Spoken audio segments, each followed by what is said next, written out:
Welcome to another video from Dr. Lock. Okay, so the LA Gard comes in this new digital format. So they're discontinuing all the basic sort of stuff.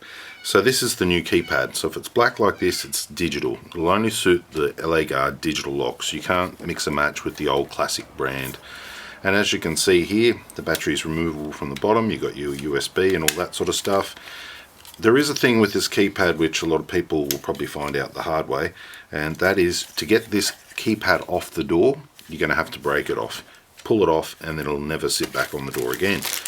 The reason being is that this plate right here, once it's fitted onto this, you screw it onto your safe. Once you fit it onto the safe, you put your dial on or your keypad on. After that, you can't remove it. So if you do need to remove it and swap out the keypad, you'll need to buy a new plate as well. If that's the only issue, we do sell the plates. They're on our lock shop, drlock.com.au, and you can find it there under Carber, digital safe locks, and replacement plastic plate. So that's what that is. Put it on, click it in, and you're good to go. Okay, thanks for watching.